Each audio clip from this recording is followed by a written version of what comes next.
Good morning. My name is Kurt Rance. I'm field operations for Team 12. Team 12 is managing the Bedrock complex. That includes the Bedrock Fire itself and the Salmon Fire. We'll cover kind of an update for you guys for the Bedrock Fire.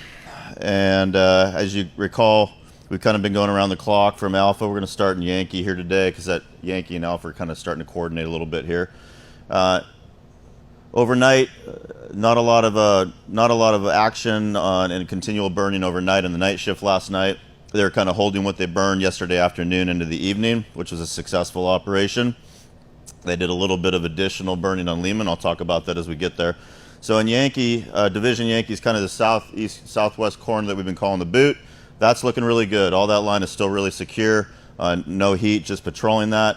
The area that they're down here looking at right now is that 18 road corridor. They're continuing to do some prep work around the Hayden structures and a couple of the campgrounds in there, basically Clark Campground and Bedrock Campground, and making sure they have a good plan to have fire when the fire comes down to bring fire along the Falls Creek there.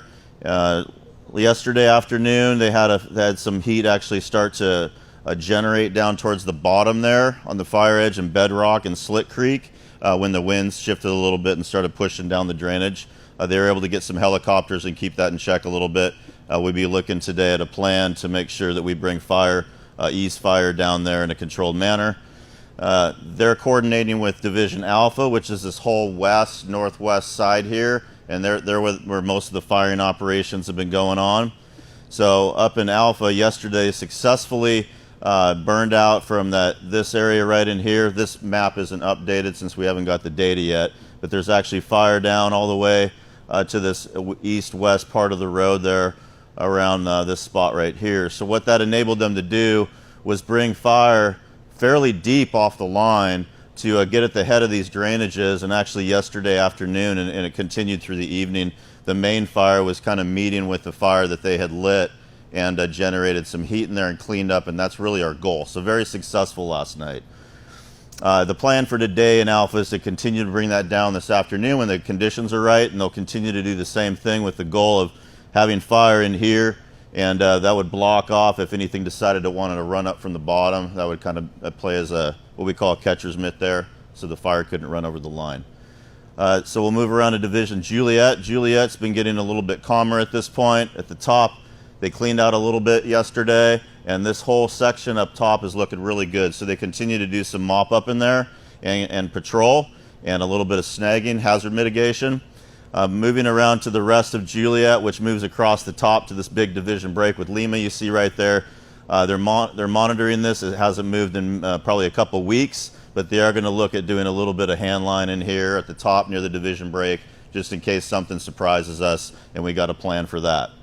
We'll move around into Division Lehman now. That's where kind of the other burning operations are going on. Yesterday and overnight, they continued to burn this 1832 road up there a little bit to the northeast, just to kind of get a buffer on that road in case this no-name drainage in here decided to cross and start boiling up that drainage. We'd have some fire along that road.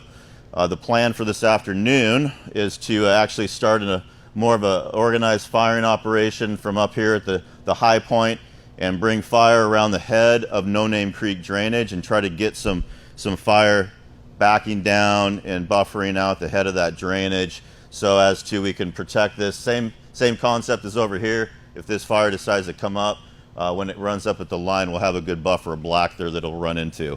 So that's the idea for this afternoon. Moving around to the rest of Lima, this is all good, looking good. Probably show that as contained line here soon with the team. Moving down into Oscar, this area is all being monitored. As you know, it's burned up against that old Middle Fork Gales fire scar and has not moved in probably 2.5 weeks because it's burned up into the old fire scar. So we're monitoring that. The work going on in Oscar actively right now is continuing to patrol and do a little bit of mop up kind of right south of the 18 road here with the division break of Yankee. Additionally, what we're doing on Bedrock is we have a contingency and initial attack group. So they've been scouting around, getting familiar with all this ground in case the team inherits an initial attack fire, which is a new fire that's within our area of responsibility. So they're out there looking around for both backup contingency options, and also familiarizing themselves with the ground in case we get an initial attack. Let's move over to Salmon Fire. Salmon Fire is looking even better than yesterday. There's no fire movement, very little heat actually on the line.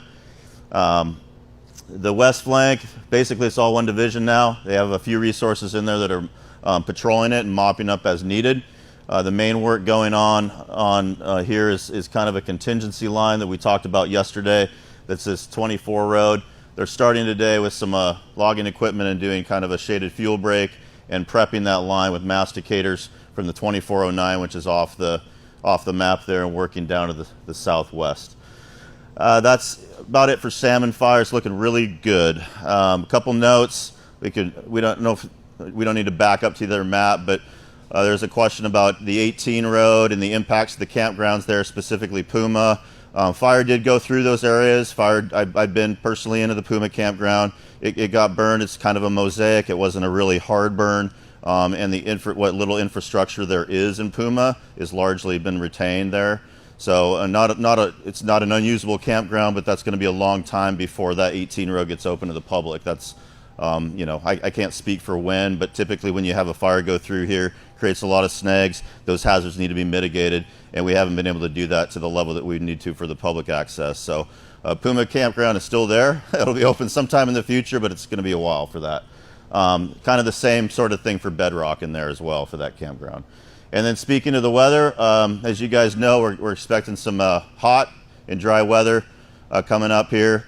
I talked to the weather yesterday. We're feeling comfortable with the conditions, and we're getting the results we want with the burnout operations we've been doing, and we expect that to be the case, albeit we'll be keeping a close eye and getting continual updates on that weather forecast as we move into the weekend. Thank you.